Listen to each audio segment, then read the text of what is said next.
On today's video report, I'm going to break down both of your dance games, Kentucky, North Carolina, and that other little matchup between South Carolina and Florida. They're coming up in just a moment.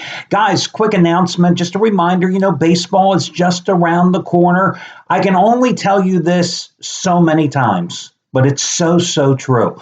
First 3 weeks of the season, I don't care what the sport is. It's the only time we as gamblers have the advantage over the odds makers because they don't know any more about teams coming out of spring training, coming out of exhibition season than anybody else. So consequently, the lines are never going to be softer than they are in the opening 3 weeks of the season. And it is so true in baseball. The other great thing about baseball, listen, it's the easiest sport to make money in.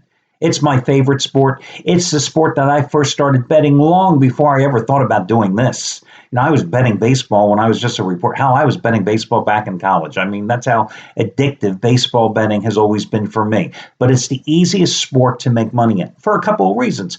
One, I think the most important one is because you have consistency. You have teams playing 5 to 6 games a week. You have teams playing 3 and 4 game series. So because you have that consistency, you're able to get trends, not only for the teams, but of course for the pitchers, not only the starters, but the relief staff as well. And you're able to put those trends together, and that allows you to get that momentum you need to build long, sustained winning streaks and build up profitable weeks during a time of the season, actually the time of the year for gamblers that many just put up that gone fishing sign, just like a lot of the handicappers do in this business. So baseball's coming up.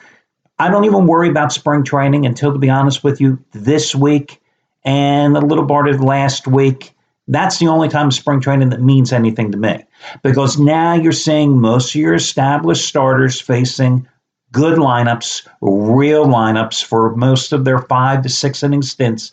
All the work they did the first couple of weeks doesn't mean anything. They were just stretching out their arms. This is the time that you evaluate, you see what they're bringing into the regular season. And the other thing to keep in mind is that not only is baseball right around the corner, but the NBA playoffs are around the corner as well. I've noticed here at the site that the NBA playoffs have become more popular to bet on the past few years.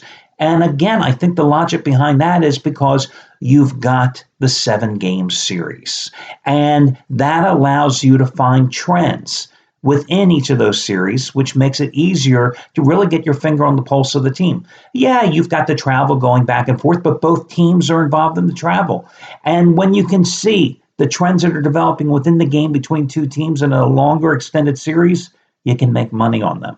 Now, in terms of baseball handicappers here at the site, I can tell you that Brad Wilton, a guy who has not been able to win in basketball at all this year, has been, along with myself, we are the 2 winningest baseball handicappers here at the site.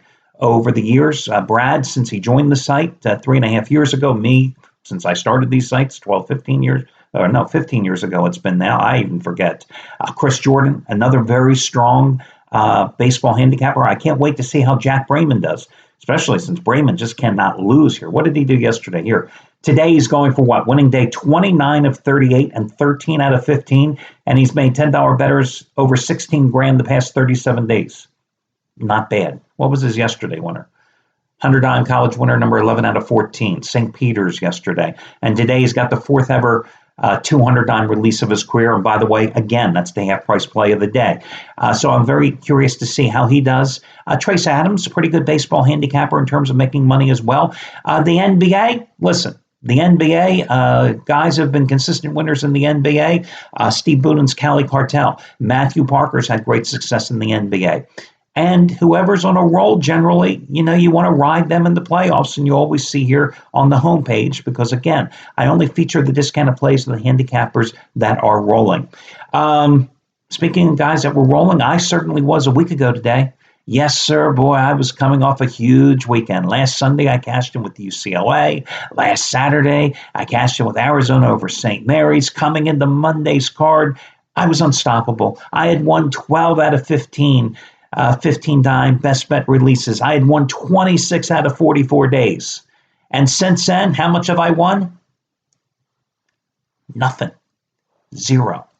4th straight 15 dime best bet loser yesterday. Yeah, Bill Self, you really delivered again with those Kansas Jayhawks yesterday. Yeah, they're going to run you out of Lawrence if you don't win an Elite Eight game sooner or later. And haven't won a play all week long. 6 straight losing days. Many years ago, my wife once said to me when I was in the throes of a losing streak, and I think probably I was slamming my fist into something at the time, probably my desk or my computer even back then. And she said, well, what are you doing differently than you were doing before? That's the problem, not doing anything different. But the analogy would be like a pitcher in baseball, a starter that's been on a nice little roll, 7 or 8 good quality starts in a row, and then he gets shellacked, just shelled 2 straight starts. And what does he do?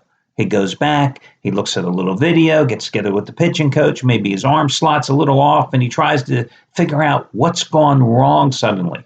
Maybe he's overstriding a little bit, he's leaning a little to the left, maybe his hat's tilting to the right. Who knows what it is? But something's just a little bit off. And to me, I have to run through like this mental checklist of things that I always look for. Did I miss something?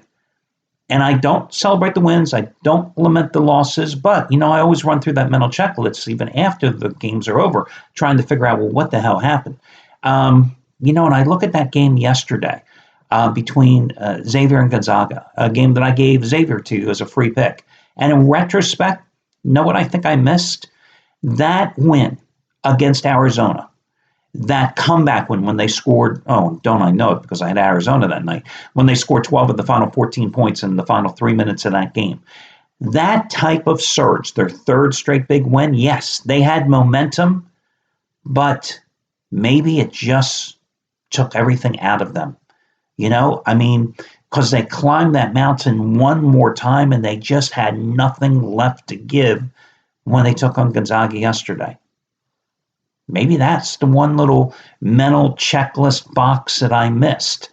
And when I thought about that yesterday, I thought, well, is that what I'm going to be looking at here today? Perhaps in the Kentucky-North Carolina game? And maybe even the South Carolina-Florida game? Let me explain. Let's talk about the later game first, Kentucky and North Carolina. For Kentucky, it was the revenge thing going on for them when they took care of business against UCLA the other night.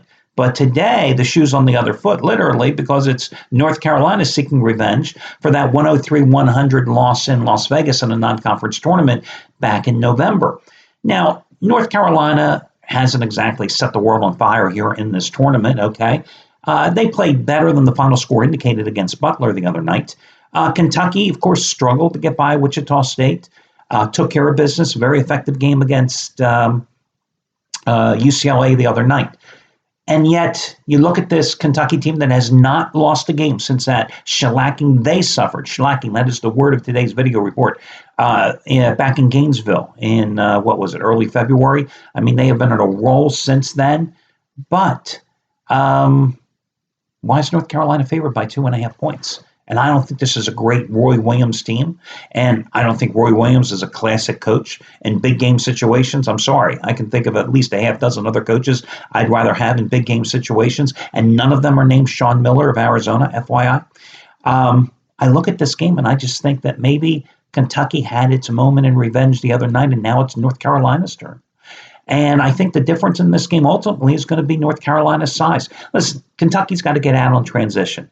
Okay, that is Kentucky's game. You're not going to put the Wildcats in a half-court offense and expect them to thrive. It's just not going to happen. So in order to get on the break and have a good transition game going, you've got to at least hold your own on the boards. What does North Carolina do better than any team in college basketball? Rebound. They're a dominant rebounding team with Kennedy Meeks, Isaiah Hicks, and the freshman Tony Bradley, I think is his name, coming off the bench. They are dominant. They lead the nation. 343 or 347 Division I teams. They lead the nation in rebounding margin, okay? They average 9 more boards a game than Kentucky does. And they do some great work on the offensive glass. And when you out-rebound your foes on the offensive glass, that's more second-chance opportunities. I even go back to the game when they lost in Nevada. That was only one of 4 games this year that North Carolina got out-rebounded. They lost all 4 of those games this year when they got out-rebounded. Now, even though they got out rebounded in that game, they still had an 18-8 advantage in second chance points in that game. Yes, Kentucky has won 4 of the last 5 meetings in this series. Yes, Coach Cal is 5-2 against North Carolina while with the Wildcats.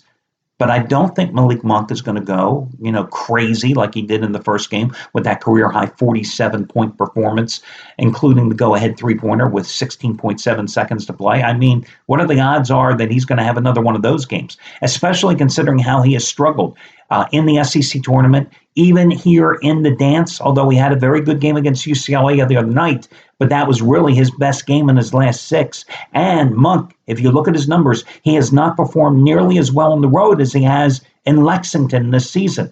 That's why that Las Vegas performance was more of an aberration than anything else.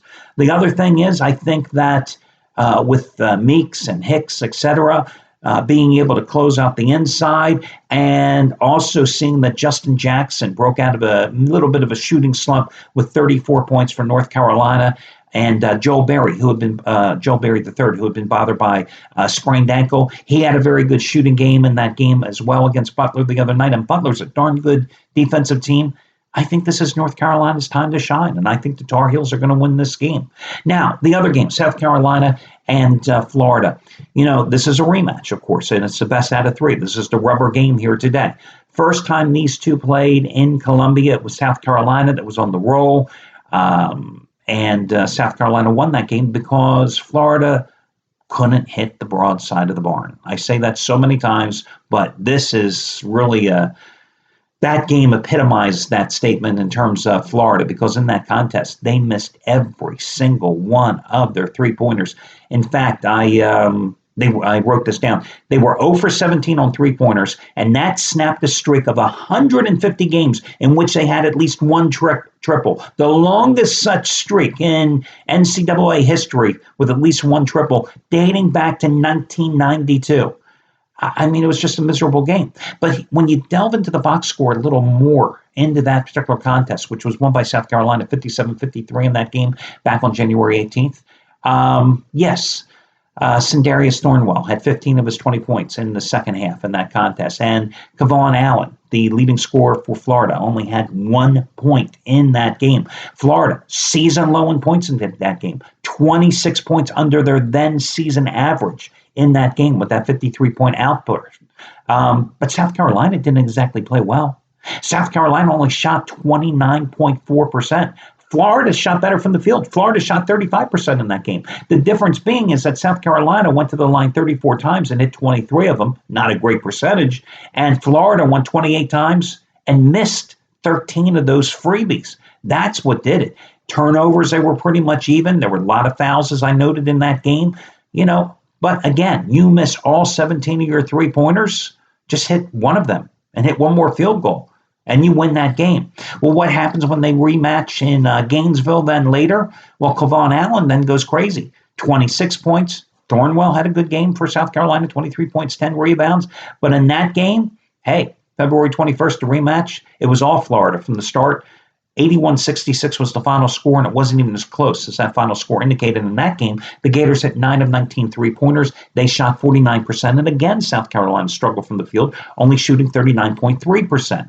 Now, I look at what Florida's done here in the postseason. East Tennessee State, they beat, big deal. They beat Virginia, a team that can't shoot straight, big deal. But that was an impressive performance against Wisconsin, especially considering they blew the lead, had to get the miracle shot to force overtime, fell down by 7 points in overtime, had to get the miracle shot to win the damn game.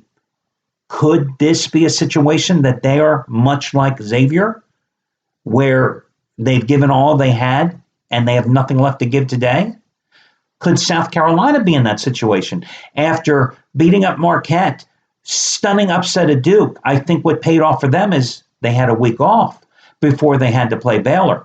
But then they, as a 3-point favorite, won by 20 points. Could they be in a possible letdown situation today at the Garden? I tend to believe that Florida actually still is the better team here. And the thing that has me most encouraged about the Gators today is that Kevon Allen finally broke out of his shooting slump. Now, He's their leading scorer, only averaging a little over 13.5 points a game, okay? But going into that Wisconsin game, his previous 4 games, he was 11 for 47 from the field. He was 3 for 21 in the tournament. But versus Wisconsin, 11 for 24 for a career-high 35 points.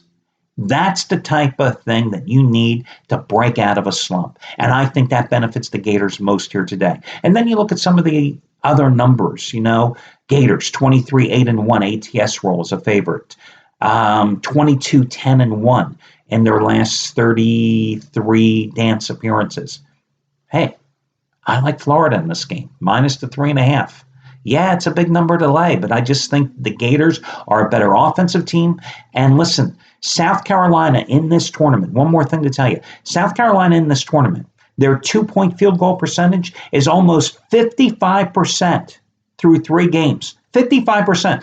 They're 44% the entire regular season. It's not going to continue.